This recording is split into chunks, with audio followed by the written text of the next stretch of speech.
We have another special guest today. Doesn't sing as well as our guest from yesterday, but very knowledgeable. Today, we have a special guest, a Surgeon General Vivek Murthy. The Surgeon General has been one of our leading voices on public health in the administration, in particular around the COVID-19 response. Today, he published an advisory on health misinformation as an urgent public health crisis. And he's here to talk more about this issue and take a few of your questions. With that, I will turn it over.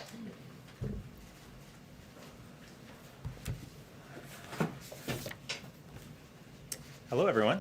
How are you? It's nice to see you all today, and thank you, Jen, for that very kind introduction. As all of you know, we've come a long way in our fight against COVID-19, and we've come a long way thanks to the efforts of many, many people across communities in the United States. Right now, we are seeing COVID deaths markedly down from their peak in January. We have 160 million people who have been fully vaccinated, and hundreds of thousands of people each day are choosing to get vaccinated. That is all good news. But we are not out of the woods yet. Millions of Americans are still not protected against COVID-19, and we are seeing more infections among those who are unvaccinated. And that's why I want to talk to you today about one of the biggest obstacles that's preventing us from ending this pandemic. Today, I issued a Surgeon General's advisory on the dangers of health misinformation. Surgeon General advisories are reserved for urgent public health threats. And while those threats have often been related to what we eat, drink, and smoke, today we live in a world where misinformation poses an imminent and insidious threat to our nation's health. Health misinformation is false, inaccurate, or misleading information about health, according to the best evidence at the time. And while it often appears innocuous on social media apps, on retail sites, or search engines, the truth is that misinformation takes away our freedom to make informed decisions about our health and the health of our loved ones. During the COVID-19 pandemic, health misinformation has led people to resist wearing masks in high-risk settings. It's led them to turn down proven treatments and to choose not to get vaccinated. This has led to avoidable illnesses and death. Simply put, health information has cost us lives. Now, health misinformation didn't start with COVID-19. What's different now, though, is the speed and scale at which health misinformation is spreading. Modern technology companies have enabled misinformation to poison our information environment with little accountability to their users. They've allowed people who intentionally spread misinformation, what we call disinformation, to have extraordinary reach. They've designed product features, such as like buttons, that reward us for sharing emotionally charged content, not accurate content. And their algorithms tend to give us more of what we click on, pulling us deeper and deeper into a well of misinformation. Now, we need an all-of-society approach to fight misinformation, and that's why this advisory that I issued today has recommendations for everyone. First, we include recommendations for individuals and families. We ask people to raise the bar for sharing health information by checking sources before they share, to ensure that information is backed by credible scientific sources. As we say in the advisory, if you're not sure, don't share. Second, we're asking health organizations to proactively address misinformation with their patients. Today, the American Academy of Pediatrics is announcing an educational campaign to help parents navigate online health information. I'm encouraged to see this commitment, and again, this is just the beginning. Third, we're asking educational institutions to help improve health information literacy. We're asking researchers and foundations as well to help us learn more about how health information spreads and how to stop it. Today, the Rockefeller Foundation is announcing a $13.5 million commitment to counter health misinformation. The Digital Public Library of America is announcing that they will convene a set of librarians, scholars, journalists, and civic leaders to confront health misinformation together. Fourth, we are saying we expect more from our technology companies. We're asking them to operate with greater transparency and accountability. We're asking them to monitor misinformation more closely. We're asking them to consistently take action against misinformation superspreaders on their platforms. Fifth, we're also asking news organizations to proactively address the public's questions without inadvertently giving a platform to health misinformation that can harm their audiences.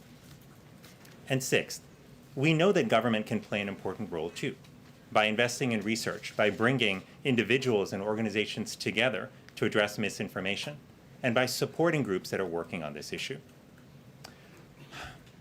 On a personal note, it's painful for me to know that nearly every death we are seeing now from COVID-19 could have been prevented.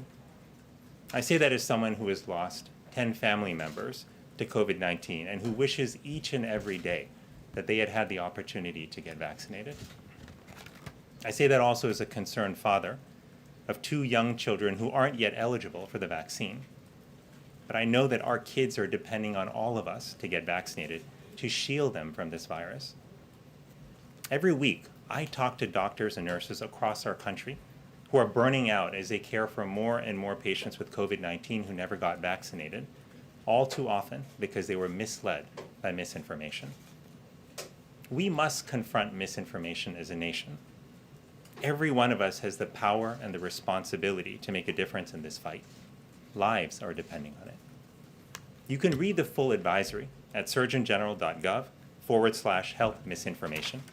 And I hope that you will see it as I do, as a starting point from which we can build a healthier information environment, safeguard our nation against future threats, and ultimately empower people to lead healthier lives.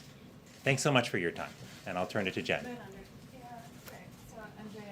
Reuters. I wanted to ask you whether you see any evidence at all that the misinformation or disinformation that you're seeing comes from any nefarious sources. Are you seeing sort of structures behind the scenes that point to who or what might be behind that? We've seen Russian disinformation in the past. We've seen kind of that hybrid warfare. Are you seeing any indication that there could be nation states behind this disinformation?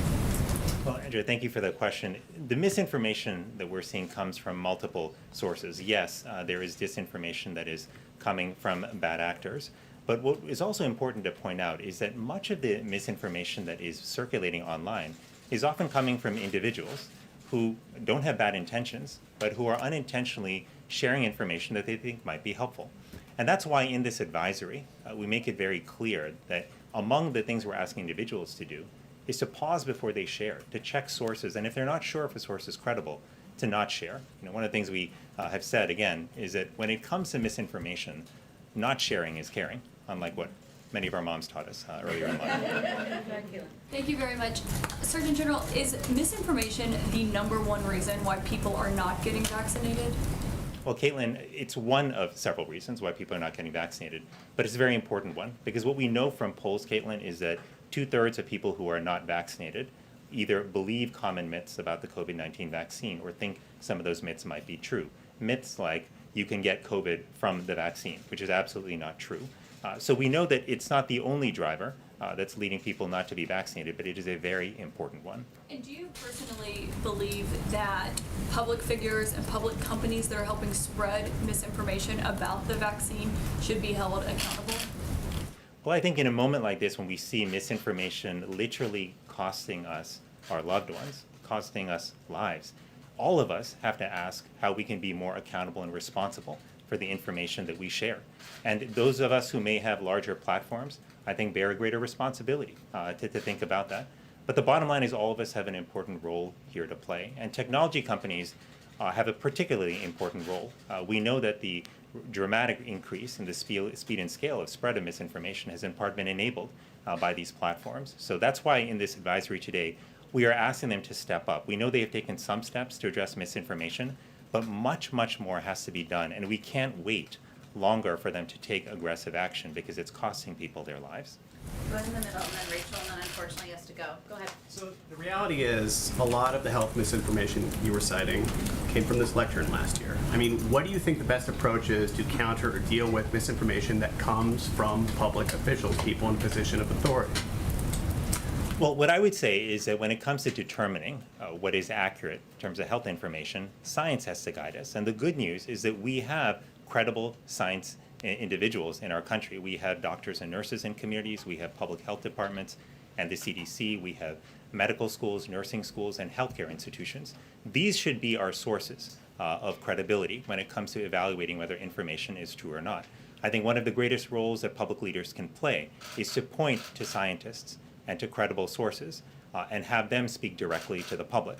I'll note for you that that's one thing that this administration has done, is work hard to put scientists and healthcare professionals in front of cameras to have them speak directly to the public. That's what we have to do more of. The problem right now is that the voices of these credible health professionals are getting drowned out. And that's one of the reasons we are asking technology companies to help lift up the voices of credible health authorities. It's also why they have to do more to reduce the misinformation that's out there so that the true voices of experts can shine through. Thank you so much for taking my question. So are there specific elected leaders that you believe are part of the problem with pushing this misinformation? And we had an ABC News Washington Post poll that showed that 93% of Democrats say they're vaccinated or will be vaccinated, but only 49% of Republicans say the same. So how do you break through to the people who may be trusting some of these elected leaders that are pushing maybe some of this misinformation more than they actually trust members of your own administration? Well, thanks, Rachel. You know, I think about this as I think about doctoring and as I think about my approach to patients, which is I recognize that each patient that I was blessed to care for is an individual, you know, regardless of what their political affiliation or their past may be. They're an individual, and my goal was to understand what their needs and desires were, what their values were, and then to help them improve their health. We have to take a similar approach here when it comes to reaching people with information about COVID-19 and the vaccine. We've got to recognize that sometimes the most trusted voices are not the ones that have the most followers on social media or the ones that have the most name recognition. Sometimes the most trusted sources are a mother or a father or a faith leader or a local doctor or a nurse. And that's why to reach people with accurate information, what we have to do is partner with those local trusted voices. That's why in this advisory, one of the things that we point out, an important role for government, is to support local organizations, including healthcare professionals, so that they can get out there and speak directly to people and share that information. These public health efforts move at the speed of trust. And we have to recognize where trust is, you know, where those relationships are, invest in them, support them, so that people can ultimately get the information they need to improve their health. Thank you so Jen, much for I have a joining quick us. follow-up Thank with you. the Surgeon General. I think he has to go, unfortunately. Thank you so Dr. much. Fauci, he Okay. was one Thanks of so the much, Jen. Thanks, everyone. Okay, I think we're getting ready to start the briefing. I think everybody has a lot of questions, so why don't you? We're going to proceed with the briefing, and then we're happy to take lots of questions in the room. Okay, so unemployment claims, which you all saw the data come out this morning. Today's data on new unemployment claims is further proof that the president's economic plan is working. Today marked yet another new pandemic low in initial unemployment claims, the lowest level since March of 2020. And the 4-week average of new claims continued to decline, dropping to its lowest level in 16 months, down 55% since when President Biden took office. This is evidence of the strengthening labor market we're seeing across the economy. Unemployment is down, wages are up, and 3 million new jobs have been created in 5 months, the fastest rate in U.S. history. We just gave you a few headlines over here, just in case you haven't read all of your own coverage. And because of the president's rescue plan and his work curbing the pandemic, the United States is expected to return to full employment by next year instead of 2024, which was the projection when the president first took office. Another piece of news today, we heard the president, of course, announce today that $15 billion in child tax credit payments were distributed to tens of millions of families, covering 60 million children. Working families will receive these payments on the 15th of every single month for the next year, thanks to the American Rescue Plan. 86% of American families will receive their payment by direct deposit. It will show up in their bank accounts as Child CTC. Others will receive their check in the mail today or in the next few days. And just as a reminder, the American Rescue Plan is providing the largest ever child tax credit, and this is a historic increase that will provide middle-class families with critical tax relief, and many project it will help cut the child poverty rate in half. I have a little update for all of you on ransomware as well as vaccines, and then we'll get to your questions. In April, the president directed agencies to take aggressive action to counter the ransomware threat at home and abroad. We have coordinated these efforts, regularly convening an interagency task force that drives coordinated whole of government action to counter ransomware. Participation spans the whole government, including law enforcement, the intelligence community, center risk management agencies, regulators, and other national security agencies. Today, as a part of our ongoing ransomware efforts, the Department of Homeland Security, Department of Justice, Treasury, and State announced new resources and initiatives to protect American businesses and communities from ransomware attacks.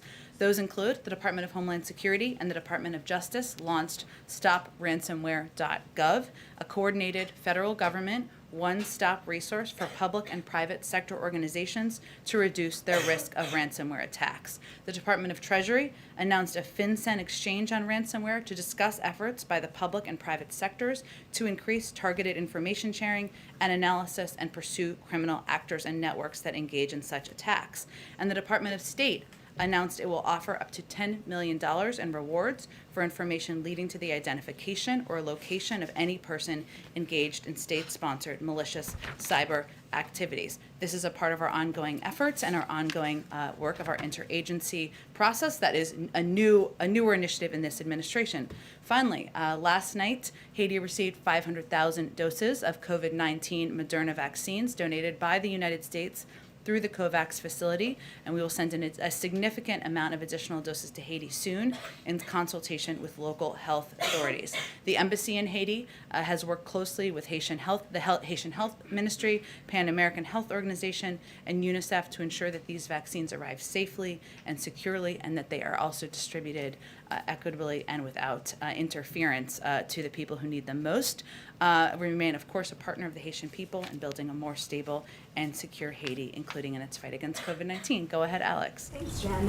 Can you talk a little bit more about this request for tech companies to be more aggressive in policing misinformation? Has the administration been in touch with any of these companies, and are there any actions that the federal government can take to ensure their cooperation? Because we've seen from the start there's not a lot of action on some of these platforms. Sure. Well, first, we are in regular touch with these social media platforms, and those engagements typically happen through members of our senior staff, but also members of our COVID-19 team. Given, as Dr. Murthy conveyed, this is a big issue of misinformation, specifically on the pandemic. In terms of actions, Alex, that we have taken, or we're working to take, I should say, from the federal government, we've increased disinformation research and tracking within the Surgeon General's office. We're flagging problematic posts for Facebook that spread disinformation. We're working with doctors and medical professionals to connect to connected medical experts with popular who are popular with their audiences with accurate information and boost trusted content. So we're helping get trusted content out there. We also created the COVID Community Corps to get factual information into the hands of local messengers. And we're also investing, as you all have seen, in the president's, the vice president's, and Dr. Fauci's time in meeting with influencers who also have large reaches to a lot of these target audiences who can spread and share accurate information. You saw an example of that yesterday. I believe that video will be out tomorrow. I think that was your question, Steve, yesterday. I did a full follow-up there. There are also proposed changes that we have made to social media platforms, including Facebook, and those specifically are 4 key steps. One, that they measure and publicly share the impact of misinformation on their platform. Facebook should provide publicly and transparently data on the reach of COVID vaccine misinformation, not just engagement, but the reach of the misinformation and the audience that it's reaching. That will help us ensure we're getting accurate information to people. This should be provided not just to researchers, but to the public, so that the public knows and understands what is accurate and inaccurate. Second, that we have proposed that they create a robust enforcement strategy that bridges their properties and provides transparency about the rules. So I think this was a question asked before, there's about 12 people who are producing 65% of anti-vaccine misinformation on social media platforms.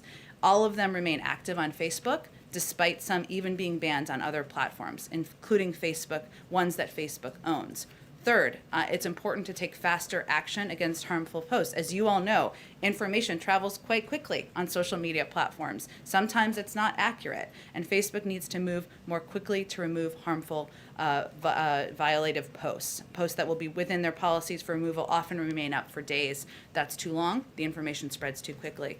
Finally, we have proposed they promote quality information sources in their feed algorithm. Facebook has repeatedly shown that they have the leverage to promote quality information. We've seen them effectively do this in their algorithm over low quality information, and they've chosen not to use it in this case, and that's certainly an area that would have an impact. So these are certainly the proposals. We engage with them regularly, and they certainly understand what our asks are. And one of the problems with vaccines right now is that they've become politicized. You guys, the White House has obviously made the calculation that it's important to be more aggressive in confronting misinformation, but is there at all a concern that that could backfire and further contribute to politicization, and is there anything that you can do to prevent that at this point? Well, you're absolutely right, I should say, Alex, in that we have to be very careful, and we are mindful of being quite careful of not politicizing the effectiveness of vaccines, the fact that they can save lives, young people, old people, middle-of-the-road people. It's important for us, we've made a calculation to push back on misinformation. You're right. But that's one of the reasons, as Dr. Murthy was conveying, we have empowered, engaged, funded local voices because they are often the most trusted voices. Doctors, medical experts, clergy, people who are members of civic leaders and communities. That's where we are putting most of our resources, even as we are working to combat misinformation that's traveling online or traveling, unfortunately, out of the mouths of elected officials from time to time. Go ahead. Just want to follow up on the ransomware question. So the president told us last week that there's this meeting tomorrow of the U.S.-Russian working group on ransomware. Can you say a little bit more about that meeting? actually yesterday. Okay. And can you give us any kind of a further readout of what decisions were made, if any? Last week, the president also said that it made sense to potentially go after servers that were being used in these ransomware attacks. Has the administration made any decisions about whether to proceed with that kind of action? So I would say that the meeting, which I believe was yesterday, I will double confirm for you, Andrea, and for others, but is part of ongoing engagement that has been occurring at the expert level since the president met with President Putin. So it's been ongoing. No one meeting is necessarily decisive. It's about having a continued discussion about our expectations and steps that need to be taken to address ransomware attacks, cyber attacks, and what the capacities are and information, of course, that we have. In terms of specific actions, the president, of course, reserves the right and the option to respond in a time and a manner of his choosing, should he believe actions warrant. But I'm not going to preview that from the podium today or probably any day. Go ahead. So a senior administration official had told us in the aftermath of that conversation that we should expect action within days and weeks, and some of it would be visible, some of it would not be visible. I understand that you can't share a lot of information, but can you say whether any action has in fact been taken that perhaps is not visible to us? There's nothing more I can preview or detail for you from here. I certainly understand the interest. Go ahead. The president has designated $10 billion for testing in schools, but we've seen some states like Idaho and Iowa, they say they don't even want the money. So is that a mistake, and who should be held responsible if children in those schools get sick? Well, certainly we've always said from the beginning that local school districts are going to make decisions about how to use the funding and resources available, but also how they're going to apply the mitigation measures that have been laid out by the CDC. And certainly we would expect that members of their local community, parents, others who care about the health and well-being of their children would voice their concern if they have it. But it's always worked that way in terms of local school districts implementing policies. The role of the CDC is to provide public health information. Our role from the federal government was to secure funding to ensure schools that need resources. They don't all need resources, but have access to those funds should they need it. Many have used it, many have applied it, and many schools will be opening as a result of that funding. Is there a concern, though, about not being able to even track an outbreak if there is one because of the lack of testing, possibly? Well, the CDC certainly does track where there is a rise in cases. As you see, they put out publicly available data. I expect they would continue to do that, but I would point you to them for more information on how they would track. I just ask one quick follow-up on inflation? We heard from the Fed Chair Jerome Powell. He's testifying on Capitol Hill this week. He noted that inflation has notably increased, but he believes that it will remain elevated in the coming months and before moderating. We've heard from Republicans who say the administration is sort of flooding the economy with cash. Even Democrats, like Senator Joe Manchin, I talked to him yesterday, he says that he has concerns about inflation. Is the White House underestimating the impact of all of this government spending that it will have on inflation?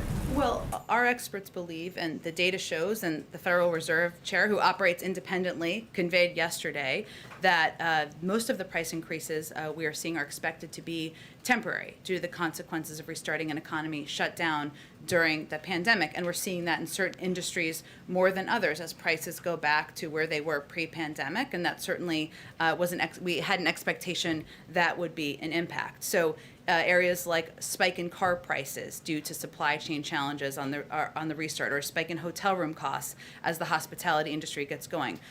These are a number of these are transitory, or they're impacted by other factors, including supply chain issues, which we're working with Democrats and Republicans to help address through the CHIPS legislation. But I want to be clear: we understand the threat that inflation poses. We will be vigilant as responses are needed.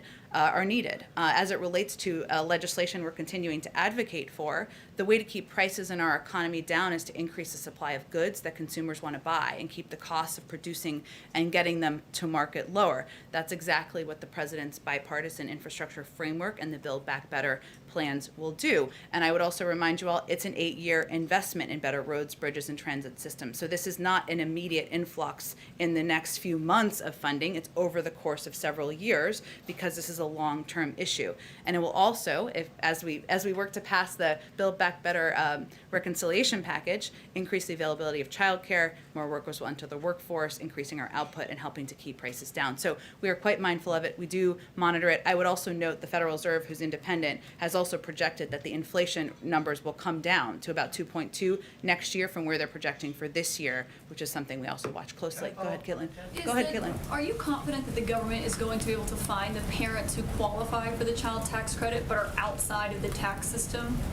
Well, we have as you've seen, as we've implemented a number of our programs to date, we have a number of means of trying to identify individuals who are eligible for these programs. Some of it is by promotion in communities for individuals who may not have had to pay taxes or may not be in the system. And certainly we will be vigilant and do everything we can to reach every single person who's eligible, get out the word to communities that there may be people who are eligible even if they don't make enough money to pay taxes. So what are the other avenues specifically that you're using to find these parents? Well, I think you've seen us use a number of avenues in the past few months where there were not individuals as it related to our $1,400 checks that we put out just a few months ago. We put out a website where people could go if they had not paid taxes because they did not make enough money to pay taxes. We also, of course, work with local communities to get out and get the word out and make sure people know they are eligible. Again, I think that starting today, the vast majority of people who are eligible, of course, will get their checks through direct deposit and through direct checks. So we're talking about a small percentage of individuals who we would be looking to find. And of course, we will be vigilant about doing everything we can to find them. And one follow-up on that, will the president accept a spending bill that does not extend the tax credit for 4 years like he wants? Well, If it's there's shorter than that? There are a range of details I know you are all eager to see and to have, and there's been reporting about it. We will certainly leave it to Leader Schumer and Democrats on the Hill to put out all of the specific details. But the president certainly understands that there could be changes even to his original proposal and even from here as the final negotiations continue. So he would accept that? Sorry. I'm not going to negotiate from here, Caitlin, but we'll look to see what the final package looks like. The president has advocated for an extension of the child tax credit because he thinks it is a benefit that helps working families. That's why he's proposed it in multiple packages, and we'll look to see the final details. Go ahead, Weijia. Jen, I know you said this is moving, but some Democrats have expressed they believe the child tax credit should be permanent. Does President Biden agree with that, or does he think the 4-year extension is adequate? Well, as you know, Weijia, he put in his proposal a 5-year extension. He certainly understands that there was going to be and there was a range of views. Some wanted it shorter, some wanted it longer, some didn't want it at all. That's part of the negotiations and the discussion. I think one of the calculations here that senators and Congress have to work through is what components can be worked through that you can pay for in the package. That's a factor as it relates to certainly to the child tax credit, which, as I understand, costs about $1 billion a year. So we'll let them work out the length of it, and we look forward to seeing the final details made public in the coming days. One of the bipartisan bills, Yeah. some Republicans have just said that they're not prepared to vote on something that is not written yet.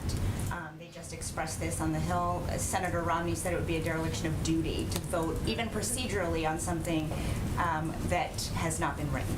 Does the president agree with Senator Schumer's timeline to hold a vote before all the language is finalized? Well, first, I think it's important to remember that there was an agreement that many senators were a part of, Democrat and Republican, on the framework. That is the basis of this piece of legislation, right? That they agreed to. The president certainly expects that everyone will stay true to their commitment, as he will.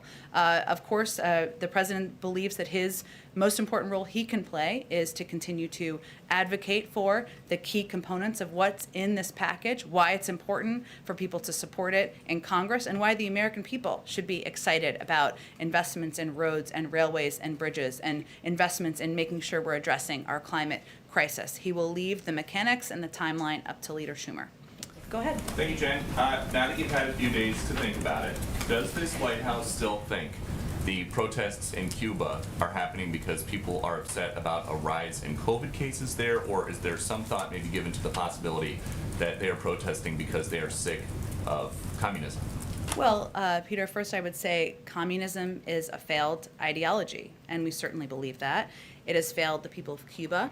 They deserve freedom. They deserve a government that supports them, whether that is making sure they have health and medical supplies, access to vaccines, or whether they have economic opportunity and prosperity. And instead, this has been a government, an authoritarian communist regime that has repressed its people and has failed the people of Cuba. Hence, we're seeing them in the streets. But I would note that the ideology of the government, which has failed, has led to a lack of access to economic opportunity, to medical supplies, to COVID vaccines. So all of those pieces are true. And there are protesters now in this country who are chanting as these protests in Cuba are going on, where is Biden? So where is he? What is he doing to protect these people who are rising up against the leaders of this failed experiment? Well, first, he is certainly advocating for and speaking out as we've put out a statement, multiple statements. Maybe one of you will ask him a question about Cuba today. I will leave it to all of you to determine that. But one, he has made clear that he stands with the Cuban people and their call for freedom from both the pandemic and from decades of repression and economic suffering to which they've been subjected by Cuba's authoritarian regime. There's an ongoing review of our own policies. And as we look at those policies, one of the big factors is ensuring we are not doing anything to pad the pockets of a corrupt authoritarian regime. And that is certainly a factor as he's considering. But we're looking closely at how we can help in a humanitarian way, how we can help support the voices of the Cuban people. And there's an ongoing policy review in that regard. And we'd be happy to ask him about it later if he calls on us. But one more. Anyone can ask anything they want, one but more go for ahead. you. Why is the Secretary of State Blinken trying to address human rights in the U.S. by inviting experts, UN experts from Cuba and China here?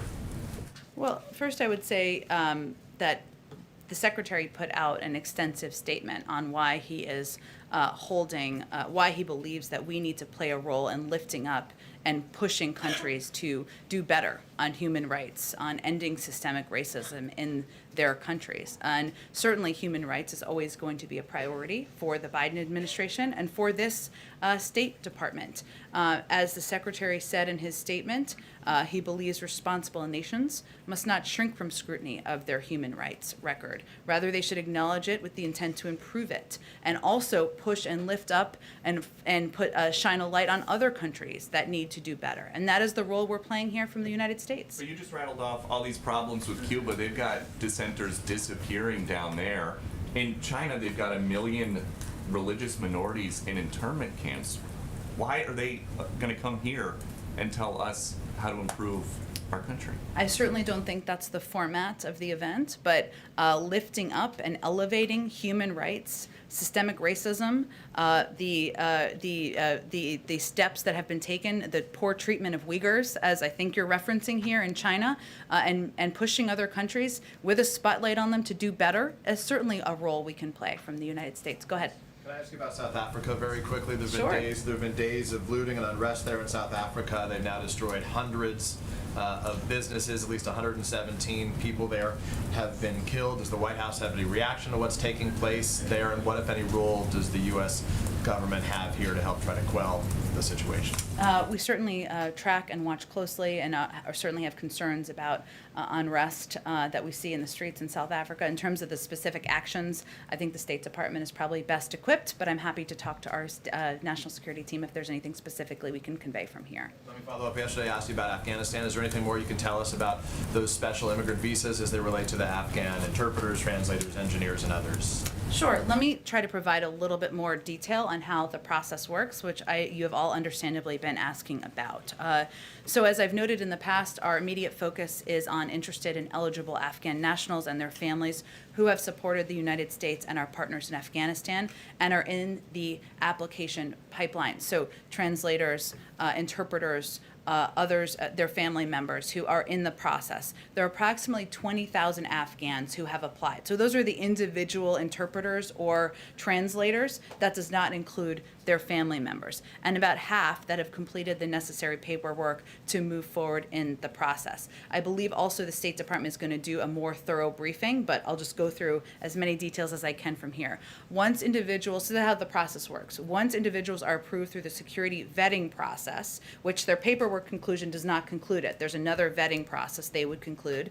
They may be eligible under a humanitarian parole. Under that parole, a large portion of that group could be relocated directly to a military base in the United States where they would receive medical checkups.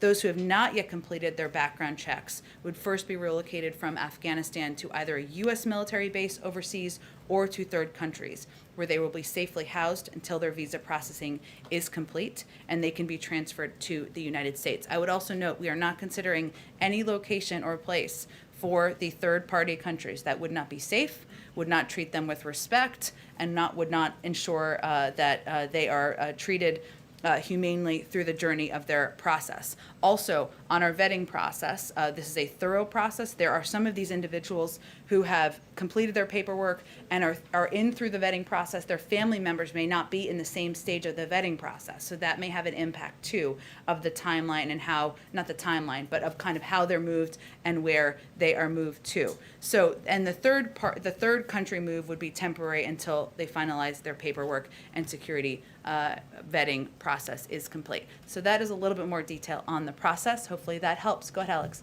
Former President Bush yesterday, in an interview, criticized the withdrawal, and he said he's very concerned about the Afghan women. So what is the U.S. going to do to ensure the safety of those women in Afghanistan after we leave? Well, first I would say that the President agrees that we need to ensure we are continuing to support through humanitarian programs, through security programs, the women of Afghanistan. And we certainly respect the right of the former president to voice his view on Afghanistan and the president's decision.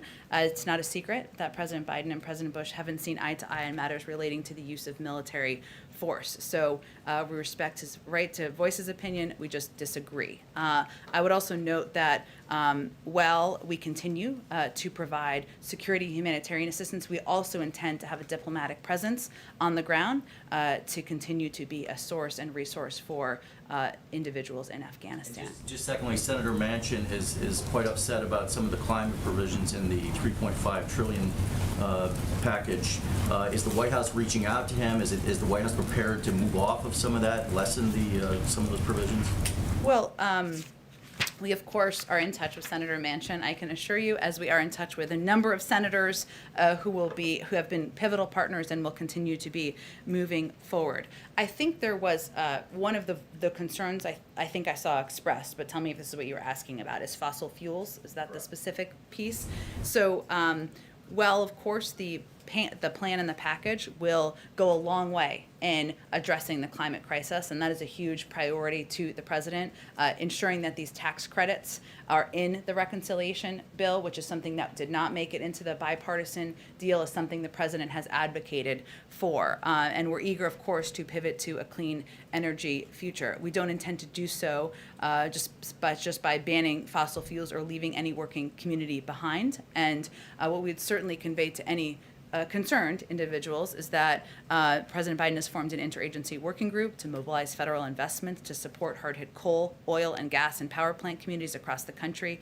That working group has already identified $38 billion in existing federal resources that could be accessed by communities. We don't want to leave communities behind. We still think we can move forward in addressing our climate crisis. Go ahead, Steve. Sort of follow-up to that. First day of your presidency. Congratulations, I think. I don't know if it's congratulations. Seems hard to me. Go ahead. I wanted to ask a follow-up to Alex's question, and that is, how does the president see his role in the negotiation on the reconciliation bill? Is he an intermediary between some of the more liberal elements of his party and Senator Manchin? Is he a closer? Is he directly involved in this? And he went up to Capitol Hill yesterday. What's he going to be doing in the weeks ahead? He's going to be available for whatever is needed to get these bills across the finish line. And a lot of the discussions are happening certainly at a staff level. As you all know, we have a number of very experienced individuals here who have gotten a lot of bills across the finish line. Steve Ricchetti, Ron Klain, Louisa Terrell, and many beyond them. They are playing a big role, Brian Deese, in discussing and having conversations with members. A lot of the discussions, though, are primarily between the Democratic members themselves about what the final package and the final details look like. Leader Schumer and his team will put out the final details on the timeline that works for them. But I will tell you, the president is available. He's ready. He's pick up the phone. He'll host people. He'll have snacks, drinks, whatever is needed in order to get these bills across the finish line. And I think leaders in Congress certainly know that. Good, bro. Go ahead, Ryan. Thank you very much. Two questions. One, to follow up on the inflation. Inflation surged to 5.4% in June. It's the largest jump since 2008. You all say it's temporary, but today Axios is reporting that J.P. Morgan Chase CEO is saying, I don't think it's only temporary, and that it's a little worse than the Fed predicts. There's a disparity there. How are you going to address what they think may be permanent? Well, I would say first that many outside experts, including the Federal Reserve, even if J.P. Morgan or Jamie Dimon or whomever it is disagrees, have projected that the rise of inflation is transitory and have projected a lowering of inflation next year. We also have seen in the data that some of the issues, and I outlined this a little bit earlier, like the spike in car prices, which we know has a bigger issue, has another issue involved in it, which is the supply chain issues, which we're trying to separately address, or hotels and some of the industries that related to travel that have seen increases because the economy is turning back on. So we certainly will refer to economic experts out there, the Federal Reserve, and many others who have projected the transitory nature of this, as well as what we see as a number of the factors that are leading to the impact currently. The second question is about Jeff Flake. Earlier this week, he was nominated by the president to go to Turkey as our envoy. That ambassadorship that's a problematic area. What is it exactly in the former senator's background that gives this administration confidence that he can carry out his task there? Well, he's a former member of the Senate Foreign Relations Committee, someone who played an important role in discussing debating and working on a range of foreign policy issues as in his role as a former U.S. Senator. So that is a pretty good basis. Okay, Francesca, go ahead. Thanks, Jen. I have a foreign policy question. Sure. But just to stay on inflation for a moment, what is the White House's message to average Americans, including those who are on limited income, though, who are experiencing higher prices right now for food and clothing and other goods and services? You mentioned that it's expected to die down next year, but what is your message to them in the meantime? Is it simply just to wait it out? That's certainly not what I've ever said, but I will say our message is that we understand the threat that inflation poses. We will be vigilant about any responses needed. It's important for Americans to know and understand that these impacts are temporary, and some of these price increases are a result of the economy turning back on. And experts will tell you that, whether it's the hotel industry or the airline industry, going back to pre-pandemic prices. I'll also note that the president has taken a number of steps, including ensuring that the vast majority of the American people were getting $1,400 checks, getting the child tax credit out to people's bank accounts today, because he knows that Americans need a little extra help. Still need a little extra help as the economy turns back on. So he's committed to helping working people, and it's also important for people to understand the transitory nature of inflation. And can you provide a status update on investigative assistance for Haiti? And also, when can the public expect the administration to make a determination on whether it's changing its policy towards Cuba? Sure. I don't have anything for you on the timeline on Cuba policy. I will note that we certainly look at the policy through the prism of how we can most help the Cuban people, the people who have been out in the streets looking to have their voices heard in these protests. And even as we look at individual components of policies that would be under consideration, including, say, remittances, there are a range of factors. There are a number, of course, of people who have called for a return for allowing remittances to go from family members to individuals in Cuba. On the flip side of that, or one of the challenges, is the prevention or our desire to prevent remittances or any funding going in the hands or the pockets of leaders in Cuba. So these are challenging issues. There's an ongoing review. I don't have a timeline to preview for you. In terms of Haiti, let me see. I do think I have a little bit of an update for you. Let me see what I have for you. So we've provided a couple of updates of what we've provided. So just in case you don't have this, the FBI is providing investigative assistance to the Haitian authorities at the request of the government of Haiti. They remain committed to working alongside our international partners to administer justice. That was a specific ask. We're also continuing to provide ongoing security assistance and consultations as they have also requested. We're still working with leaders in Haiti to refine their requests, and that review is ongoing. We're in regular touch, and as we have additional components to provide, we'll share that with all of you. Okay, let's go ahead. One more. Two quick ones. So first, I know. We're wrapping. It's like a last one. Senate and House Democrats say that they want to put citizenship pathway into the reconciliation package. Is the White House supportive of that strategy? Yep. Okay, and then can I squeeze in my last one? Sure. So fast. That was an easy one. Go ahead. Okay, so the Florida's governor and some FEC commissioner and Miami representatives are calling on Biden to greenlight a plan that would allow the deployment of higher altitude communication balloons to beam internet into Cuba. Is this something the administration plans to do, and if not, why not? Well, the lack of internet access, as you know, which is why you're asking, is a huge issue in Cuba, and one that is very challenging for the people of Cuba so they can gain access to accurate information, they can correspond with family members and others. We are certainly looking at that to see what can be done to address, but in terms of that specific proposal, I don't have an assessment of that. I can see if there's more specifics on it. Okay, thanks everyone. Thanks everyone. President, you have